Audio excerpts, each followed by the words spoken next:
This is the Endorphin Speed, in my opinion, the best running shoe of the last 2 years. Let's take it for the last run before we retire it.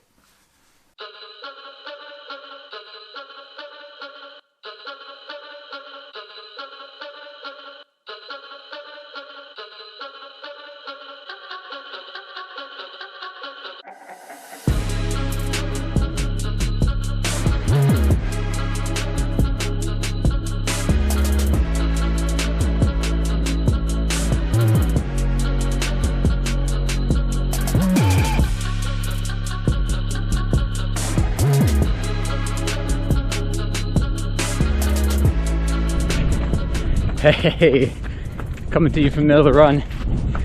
It's one of those runs where like everything just feels out of whack. Legs feel out of whack. Breathing feels out of whack.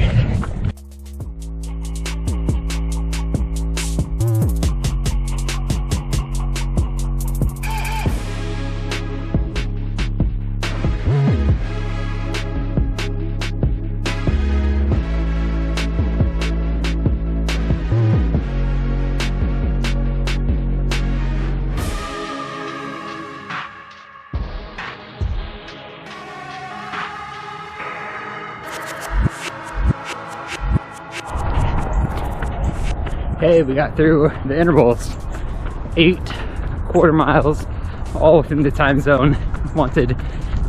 It was not a fun one today. The legs still feel kind of wonky. Blister on the foot still kind of acting up, but we got through it. So about a mile back home, we'll take it nice and easy back in and continue on about the day.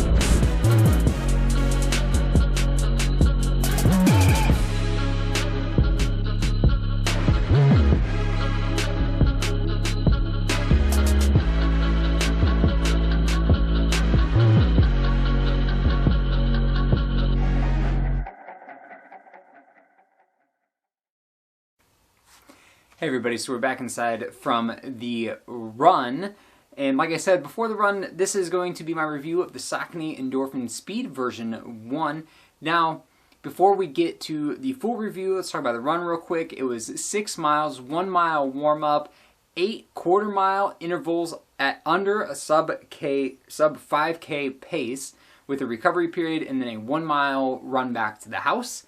Let's also talk about just kind of the specs of the Saucony Endorphin Speed version 1 before we get into kind of the history of the shoe, the things I really like about the shoe, and the thing, really just the thing that I wish the shoe did better. Okay, so the specs of the shoe, we have a 35.5 millimeter stack height in the heel and a 27.5 millimeter stack height in the forefoot for an 8 millimeter drop. Nothing too crazy aggressive. Either on the high end of a drop, it's not a 10 millimeter drop, it's also not a 0 or like 1 to 5 millimeter drop shoe, so it's just kind of nice in the middle. They advertise 7.9 ounces. I believe that is typically for a size 9. In my size, which is an 11.5, in this used pair, it has 326 miles on it. It is 8.9 ounces. The the upper is a mesh with a gusseted or semi-gusseted tongue. I'll have to look up exactly what's what. There is a decent heel cup. It's not incredibly stiff, but it's good enough to get you a good lockdown. And the laces go right down central. Some shoes have started kind of moving offset to the side, but these retain the right down central. So I guess let's get a couple things out of the way first. One, there's kind of the question, why would you review a shoe that came out in 2020? It's almost 2022, so this shoe is almost 2 years old. Quite simply because I love this shoe. And if there's a product that I really, really love, I'm going to tell you about it. This is my third pair. The first pair I took over 400 miles. The second pair I took over 350 miles. This third pair I took to 326 miles. So I have well over 1,000 miles in the Saucony Endorphin Speed. Absolutely love it. And I guess as far as timing, better late than never, right?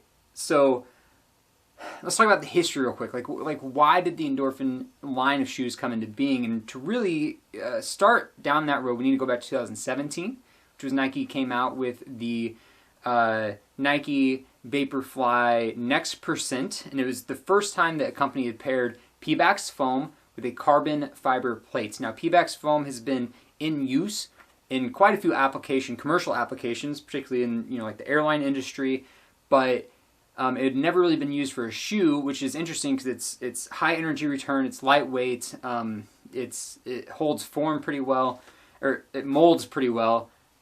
The holding form, I think, was probably part of the issue, is because without the Pebax, without the carbon fiber plate, the Pebax kind of gets a little swirly. And you see this in the Nike Invincible X today.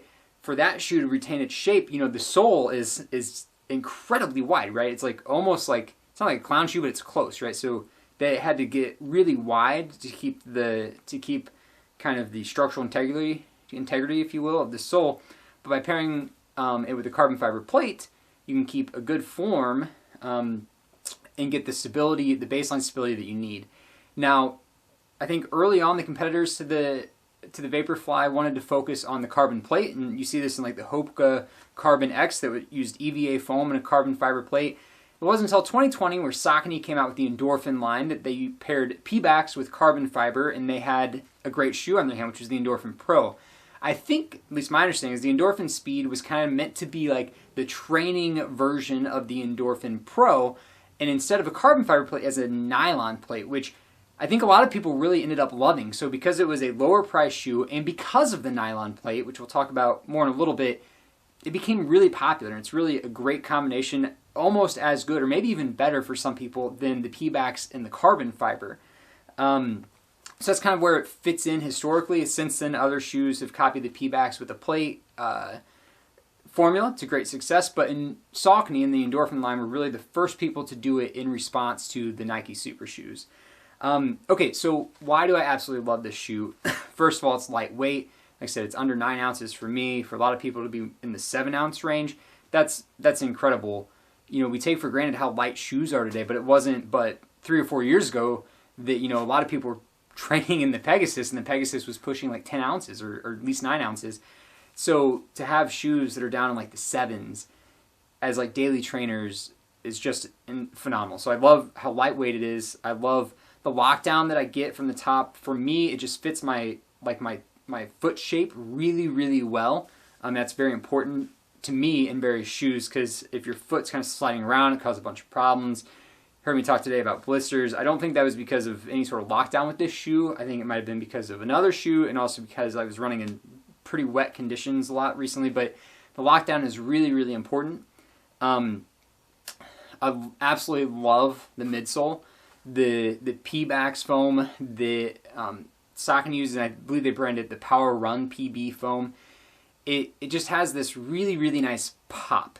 And so you get like the energy return while you're running, but without some of kind of the sloppiness of the Vaporflies. And I race in the Vaporfly, so I love that shoe too, but it feels a little bit more stable while retaining a lot of the pop, which is really great for a trainer.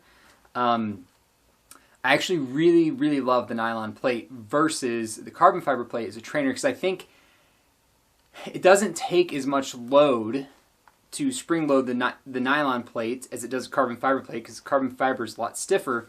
So at slower paces, you still get good return out of that carbon fiber plate, or the nylon plate. And I think that for a lot of people, that was actually a great benefit to this shoe versus the carbon fiber plated shoes, is you're getting more use out of the plate that they're using because it's less stiff.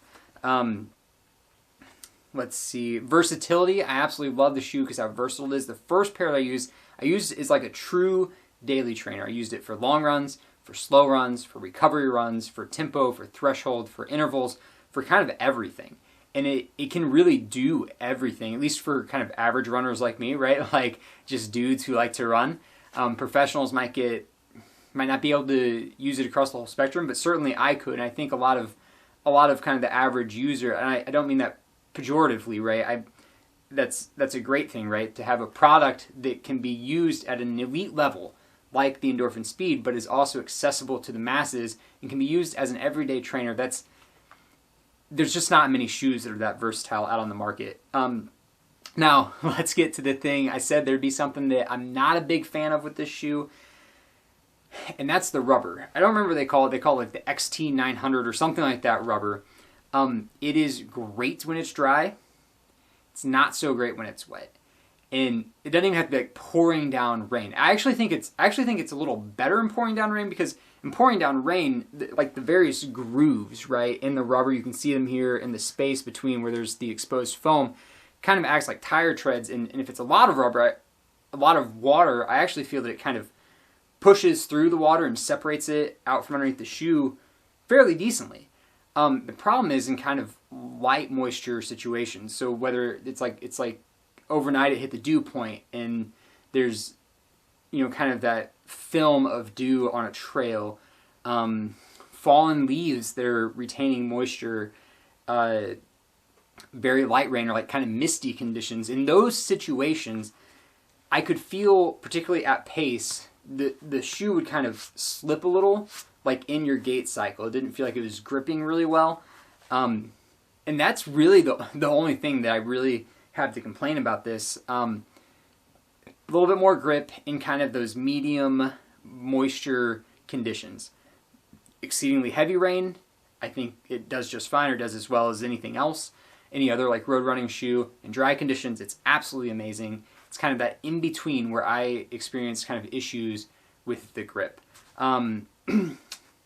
Oh, one last thing. Obviously, I need to talk about this because I've taken 3 pairs over 300 miles and 1 pair over 400 miles. The shoe lasts.